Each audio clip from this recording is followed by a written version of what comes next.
Por aquí nuevamente en el encuentro de hoy. Un placer tenerlos a ustedes.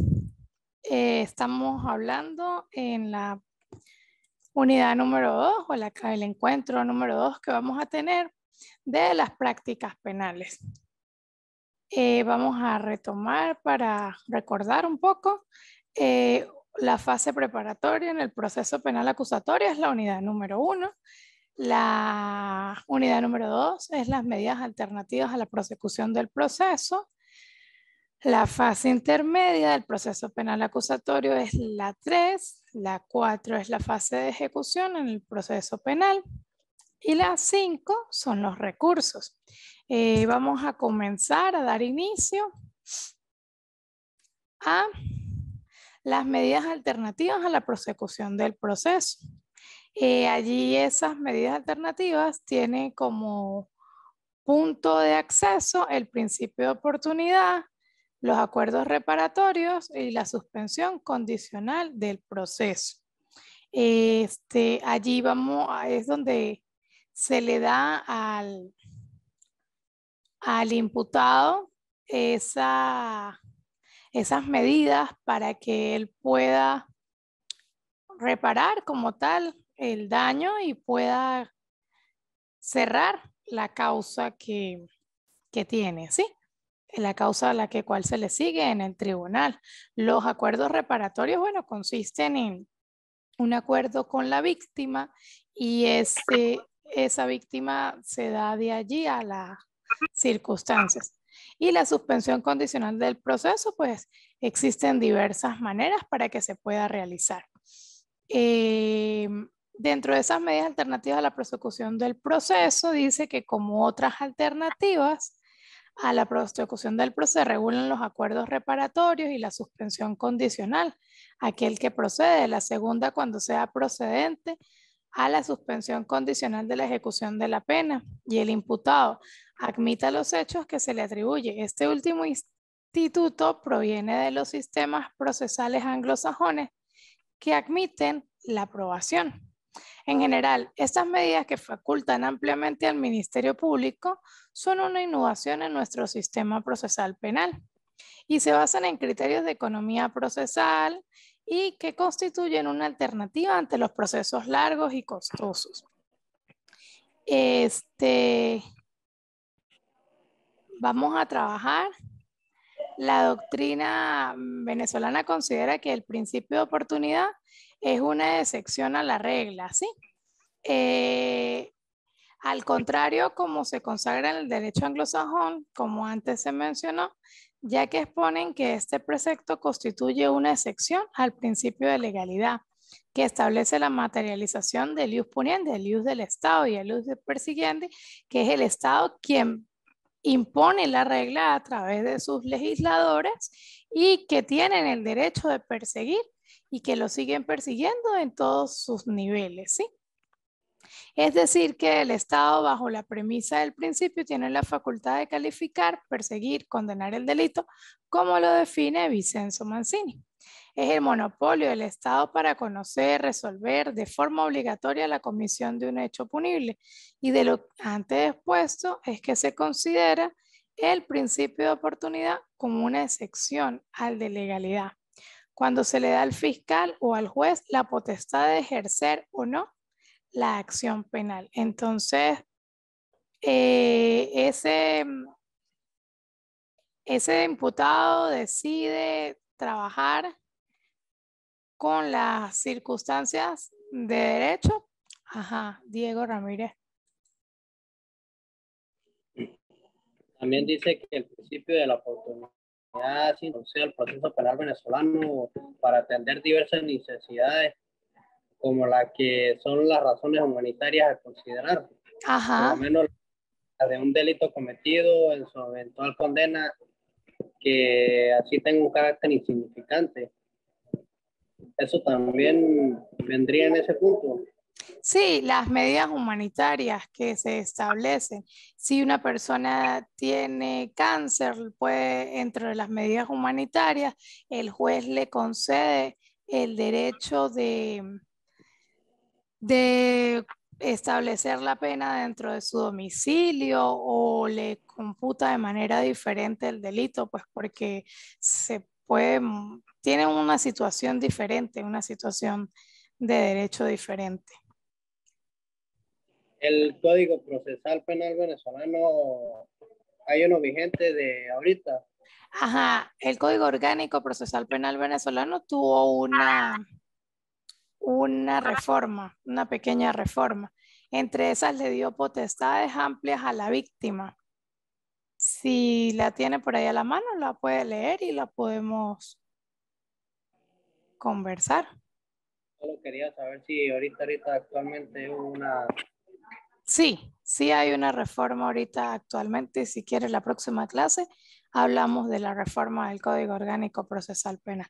Ajá, bueno, entonces de lo antes expuesto se considera el principio de oportunidad como la excepcional de la legalidad y cómo se le da al fiscal y al juez. Ajá, seguidamente podemos hablar de los acuerdos reparatorios. Para la Sala de Casación Penal del Tribunal Supremo de Justicia, el propósito de los acuerdos reparatorios radica en el interés entre la víctima y el imputado, ¿sí? En celebrar el acuerdo reparatorio, lo que les estaba comentando hace un rato, que eso es un acuerdo en que llega la víctima y el imputado. Si no llegan a ningún acuerdo, pues bueno, ellos tienen otras alternativas, bien sea irse a juicio, admitir los hechos, cualquiera de esas alternativas. Pero pues si llegan a un acuerdo, pues ahí cierran como tal las causas que se establecen, ¿sí? Tiene como objeto la resolución alternativa de conflicto surgido de indemnización a la víctima con una justicia de reparación, además lograrse la extinción de la acción penal que por razones de economía procesal constituye una solución para evitar los procesos largos y costosos, lo que veníamos comentando. Un juicio puede durar inclusive hasta 2 años, pero si se establece como tal, entonces no se coordina. Eso está en la, ahí les dejé la sentencia número 543 de la Sala de Casación Penal del Tribunal Supremo de Justicia del 3 de mayo del 2000. Seguidamente vamos a hablar de la suspensión condicional al proceso. Esta figura aparece como otro de los medios alternativos a la prosecución del proceso. Hay quienes consideran que la suspensión condicional del proceso es un beneficio que se le otorga al imputado, ya que consiste en suspender el proceso penal cuando el imputado lo solicite y cumpla con una serie de condiciones determinadas por ley. Se encuentra regulado en el 42 y siguientes del Código Orgánico Procesal Penal. Ajá, la suspensión condicional del proceso. Eso tiene una serie de requisitos para que éste opere. Entonces, allí vamos a observar que esos requisitos son, primero, el delito cometido debe ser leve. Estamos hablando de lesiones, de hurto, o sea, delitos que no excedan la pena máxima y que no excedan el límite máximo. Ajá, el caso de apropiación indebida, bueno, abuso a una firma en blanco, o sea, delitos leves con referente a la pena que se le imputa, ¿sí? El imputado debe admitir los hechos que se le atribuyen a través de una admisión de hechos, es que se le debe atribuir. Debe tener buena conducta predelictual, es decir, no debe ser reincidente. Tiene que tener una conducta adecuada dentro de la sociedad en la que estamos y en la que vivimos. No es que haya tenido 10 entradas al tribunal o tenga una cantidad de denuncias y solicita entonces la suspensión condicional del proceso. No opera así porque es reincidente, no pierde el derecho de acceder, ¿sí? No estar sujeto a esta medida por otro hecho. Si está siendo en otro tribunal o inclusive dentro del mismo tribunal y está siendo, es una situación juzgado por otro delito, no puede o por el otro hecho no puede acceder a ese derecho. Luego tenemos la fase intermedia en el proceso penal acusatorio. Esa fase la distribuimos de la siguiente manera. Dentro de la fase intermedia es la etapa procedimental en la que manifiesta la exigencia primaria y fundamental del principio acusatorio. La existencia de la acusación, es decir, que haya un sujeto diferente del órgano judicial y que ejercite la acción penal. Esta etapa es ubicada entre el órgano judicial que ejercite la acción penal, entre la fase preparatoria y la de juicio oral. El juicio se da con la apertura a juicio y una vez que se apertura el juicio, lo más lógico y elemental es que dure el menos tiempo posible. Para que eso suceda, pues los órganos de prueba deben de presentarse a tiempo. Así también los testigos y los funcionarios actuantes los deben escuchar. Ellos se escuchan dentro de la sala de juicio de los tribunales. Llevar el juicio al imputado y con ello se previene la sanción anticipada llamada por la doctrina española, pena del banquillo, la cual se configuraría si el juez de esta fase se limitare a intervenir de manera meramente formal, homologando lo actuado por el Ministerio Público. Dentro de esta fase intermedia, según las previsiones del Código Orgánico Procesal Penal, durante la fase intermedia se procura además la depuración del procedimiento, toda vez que pueden las partes oponer las excepciones que no hayan sido planteadas con anterioridad o que se funden en hechos nuevos. No es posible, sin embargo, que el juez de control ordene la práctica de nuevas pruebas ni pueda complementar la acusación. Una vez presentada la acusación, el juez de control las recibe a través de, bueno, llega a la ORD, pasa por los asistentes, ingresa a la sala y luego suben al juez. Una vez que el juez tiene eso en sus manos, pues debe decretar si admite o no la acusación, si admite total o parcial. Entonces, ellos reciben y revisan para admitir. Si admiten todas las pruebas y la persona decide irse a juicio, todos esos órganos de prueba son los que serán escuchados, oídos dentro del juicio oral y público. Luego, dentro de la fase intermedia, destaca como acto fundamental la celebración de la denominada audiencia preliminar, concluida la cual debe el juez de control admitir, lo que estaba comentando, la acusación total o parcialmente o sobreseer el proceso. Por tanto, su finalidad es determinar la viabilidad de la acusación, de allí que algunos la denominen juicio de acusación o control de la acusación. Ellos, los jueces, revisan y dentro de su experiencia, ellos admiten o no admiten la acusación completa o incompletamente, o sea, lo que es total o parcial, y de allí pues revisan la viabilidad del por qué sí, el por qué no y qué sería lo más recomendable y lo más viable dentro del caso. Sería después de la audiencia de flagrancia, tiene un lapso correspondiente para que la fiscalía emita la acusación y luego se hace la audiencia de preliminar y la persona tiene derecho, el imputado tiene el derecho de asumir los hechos y es en el caso de irse a juicio para determinar su inocencia o su culpabilidad inclusive, pero tiene el derecho de resolver su circunstancia en ese momento. Luego hablamos de la estructura como tal. En esta fase se realizan actos de gran importancia para el proceso, debido a que el juez de control, en conocimiento de las partes, toma la decisión de abrir el juicio penal previo a admisión de la acusación del Ministerio Público. Luego tenemos la parte de la conversatorio de las partes. Presentada la acusación, el juez de control convoca a las partes a una audiencia oral que deberá realizarse dentro de un lapso no menor a 10 ni mayor a 20. Eso es lo que estamos hablando de la audiencia preliminar. Y la adhesión a la acusación fiscal dentro de los 5 días siguientes a dicha notificación de la convocatoria, la víctima podrá adherirse a la acusación fiscal o presentar una acusación propia.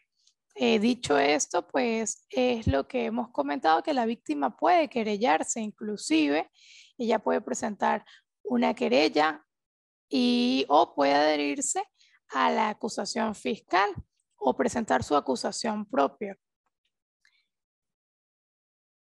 Seguidamente, dentro de la audiencia preliminar, el día señalado se realizará la audiencia oral, en las cuales las partes expondrán brevemente los fundamentos de sus peticiones. El imputado podrá solicitar que se le reciba la declaración y la cual será rendida con las formalidades previstas en el Código Orgánico Procesal Penal. Asimismo, el juez informará a las partes sobre las medidas alternativas a la prosecución del proceso. Es lo que hablamos al principio, al inicio, de que tienen ese derecho. Pueden utilizar unos acuerdos reparatorios, pueden suspender el proceso a través de la admisión de los hechos, lo que venía comentando, y luego de realizar la audiencia, el juez tomará la decisión. El imputado en ese momento pues solicita el derecho de palabra y decide si va a juicio, si admite los hechos, si llega a un acuerdo reparatorio. A veces los acuerdos reparatorios se dan con las víctimas en los delitos de hechos de tránsito. Ahí por lo general son homicidios culposos o homicidios en título de dolo eventual, pero llegan a un acuerdo con la víctima y los papás de los hijos de la víctima, los papás de la víctima, del occiso en el momento del hecho de tránsito, y llegan a la audiencia. El momento que llegan a la audiencia deciden y hablan con el juez delante del fiscal, delante de sus defensores, y le comentan de que ellos llegaron a un acuerdo y por lo tanto se suspende el proceso y se puede extinguir, inclusive sobreseer la causa, porque se llega a los acuerdos como tal. Dentro de la decisión finalizada la audiencia, el juez en presencia de las partes sobre las cuestiones siguientes. Se admite total o parcialmente la acusación del Ministerio Público o la del querellante, lo que les estaba comentando, que la víctima puede querellarse. Inclusive puede adherirse a la acusación del Ministerio Público y él o ella que forman parte de la víctima están representados por el Ministerio Público. Eso en el caso de ordenar apertura de juicio. Si se desestima total la acusación del Ministerio Público, en cuyo caso decretará el sobreseimiento. Si se desestima la acusación, pues un imputado, una persona que no está siendo acusada de nada porque el tribunal, el juez, a través de su investidura, decide no imponer nada, decide no imponer nada, entonces desestima esa acusación, no hay nada de qué acusarlo, por ende puede decretar el sobreseimiento. Resolver las excepciones opuestas, las excepciones que solicitan las partes en el momento, decidir acerca de medidas cautelares si la persona está privada de libertad y solicitaron una medida cautelar sustitutiva a la libertad.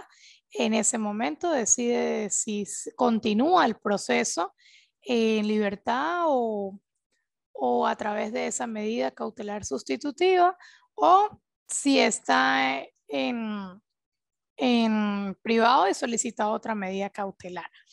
Aprobará los acuerdos reparatorios, lo que les comentaba de que en esas decisiones el juez, si llegan las partes entre la víctima y el imputado o acusado, solicitan que ellos llegaron a un acuerdo reparatorio, pues el tribunal accede y decreta el acuerdo reparatorio.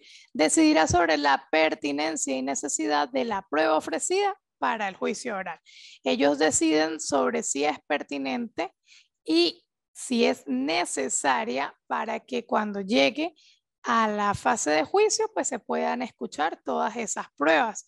Es un control que se le da para que cuando llegue a juicio, pues ya solo se escuche lo necesario y no se sobreponga el sistema de justicia. La admisión de la acusación. De la decisión por la que el juez admite la acusación se dictará a las partes y contendrá identificación de la persona acusada, la descripción precisa del hecho, el objeto de juicio y su calificación jurídica. El auto de apertura a juicio. A ver, en ese mismo acto, si la persona decide ir a juicio, el secretario o la secretaria de la sala en ese momento deberá hacer el acta de la apertura a juicio, un acta, un auto como tal para que se pueda enviar ese expediente a juicio. Entonces, dictará el auto de apertura a juicio y se emplazará a las partes para que en el plazo de 5 días concurran ante el juez de juicio y se instruirá al secretario para que remita al tribunal competente la documentación de las actuaciones prácticas y los objetos incautados. A ver, la ley lo explica todo muy específico, pero en la práctica es totalmente diferente. Se hace el acto o el acta como tal en el auto de apertura a juicio. Eso lleva dentro del expediente y se envía a trabajo.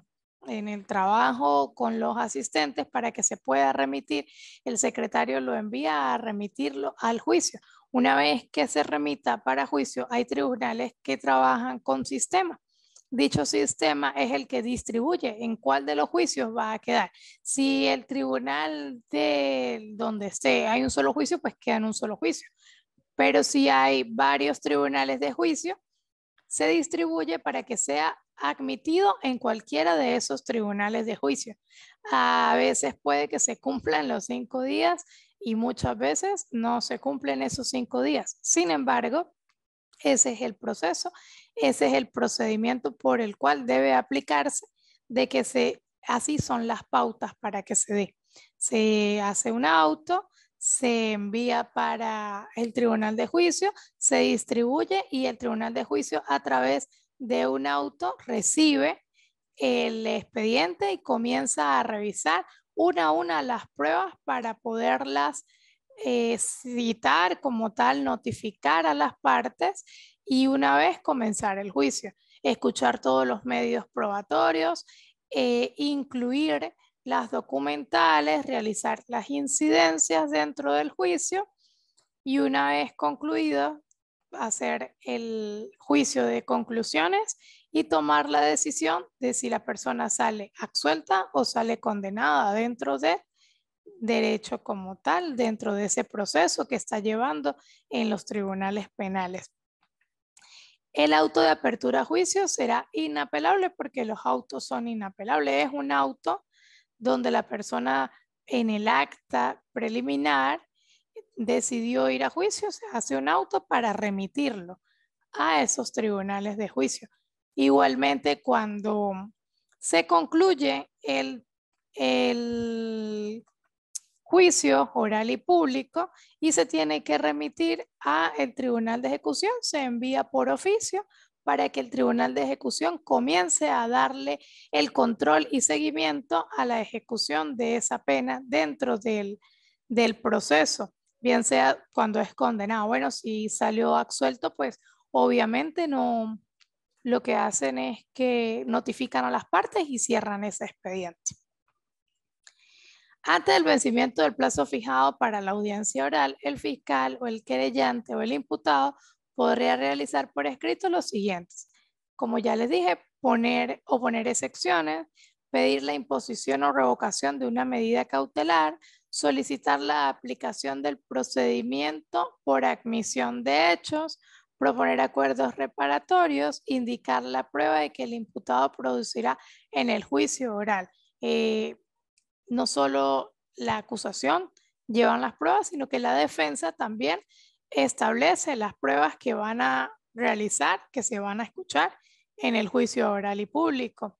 Ellos también llevan a los jueces, a los testigos, para que el juez pueda declararlas admisibles o no admisibles dentro del escrito que se envía para juicio.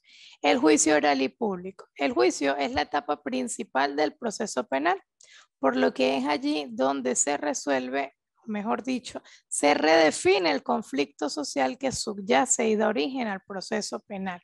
En el juicio oral y público en Venezuela se establece como una de las formalidades es que las partes, el juez, el fiscal y el defensor llevan toga porque es una formalidad que ejecuta en la parte de nuestro derecho.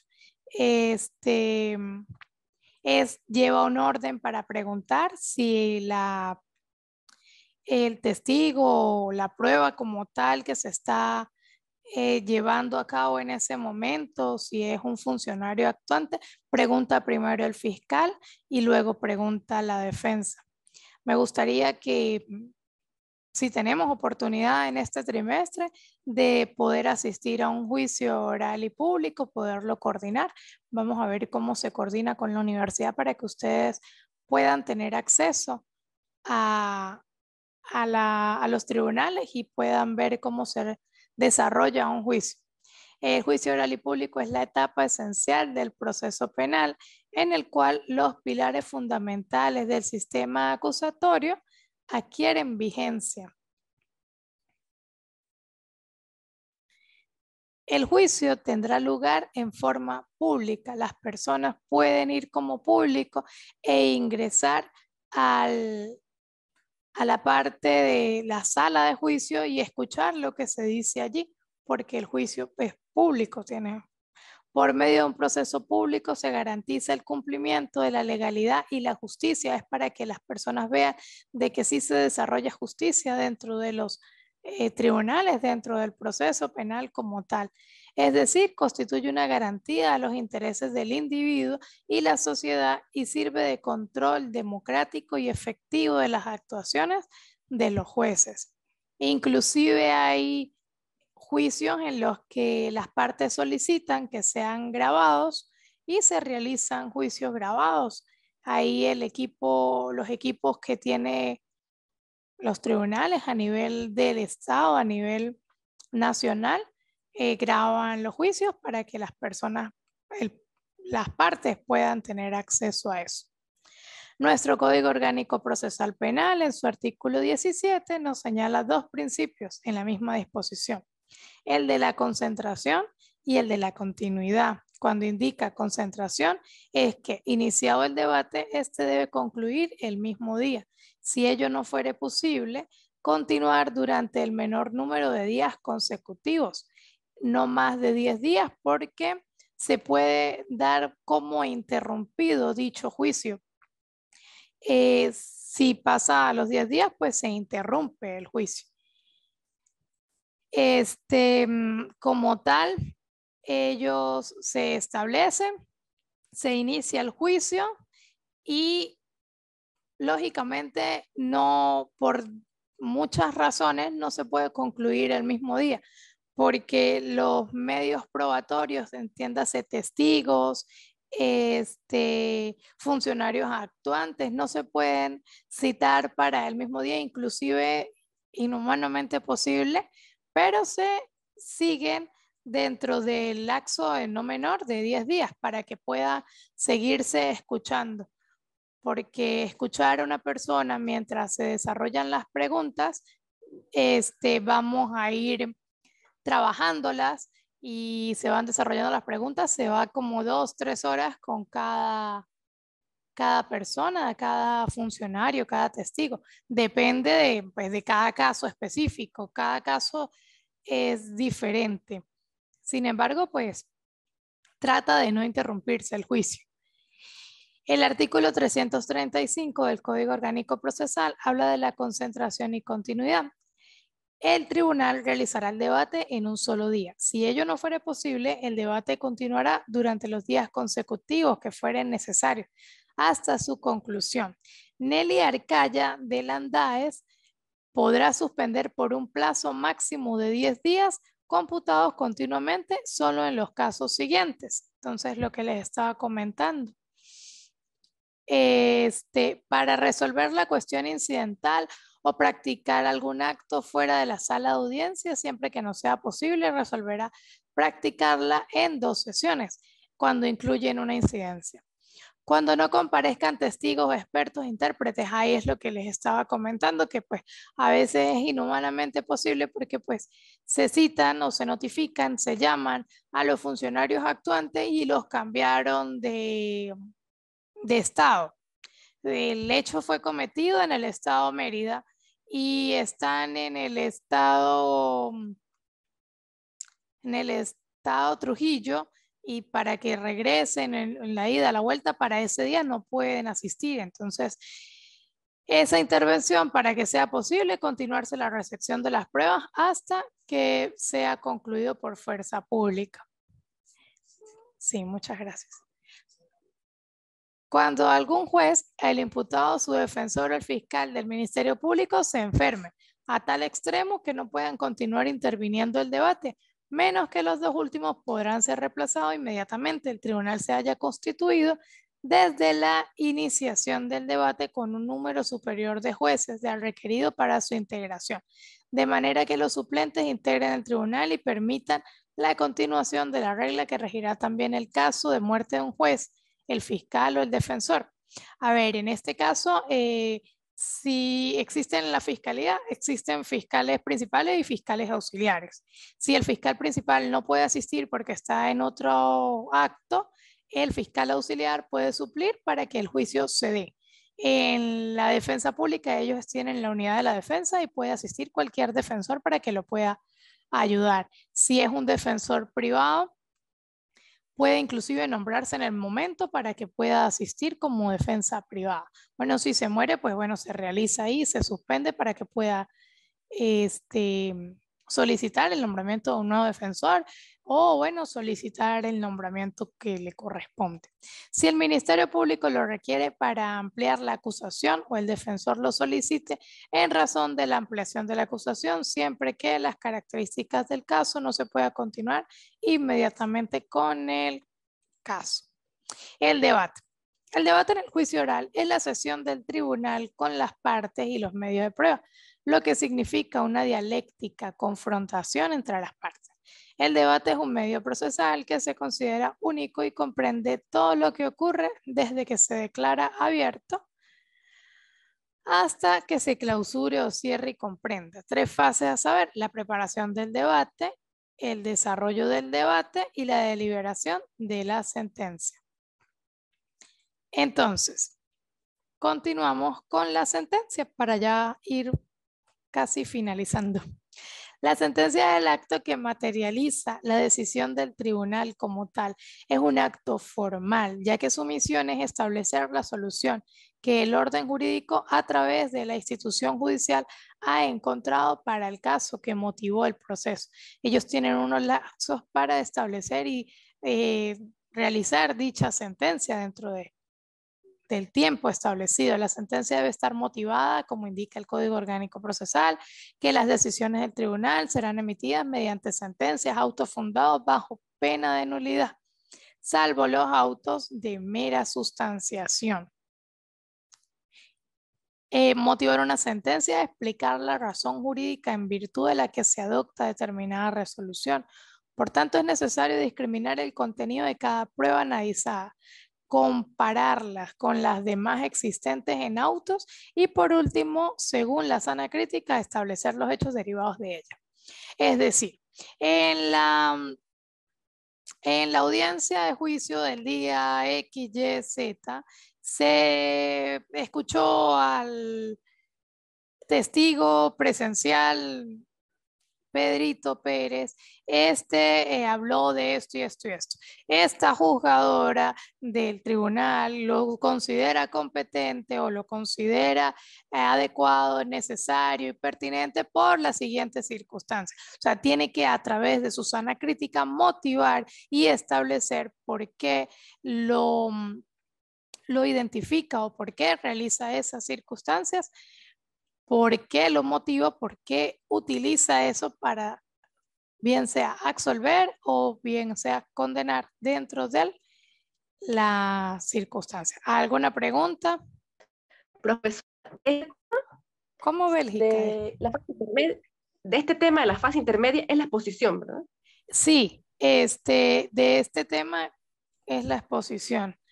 Vamos a trabajarlo, lo van a enviar. Yo les voy a mandar en la plataforma cómo van a cargar el video para que puedan hacer la exposición. Porque es bastante largo el tema, bastante. Sí, bueno, traté un poquito de, pues, de resumirlos y de orientar. La idea es que, bueno, que podamos conversar, inclusive, no sé, si enviarles un mensaje privado a todos por la plataforma y establecer a ver si se puede hacer una visita guiada a los tribunales y ustedes puedan ver cómo funciona el derecho procesal penal de allí mismo. Bueno, muchísimas gracias. Espero que nos veamos en el próximo encuentro y estaremos activos por la plataforma.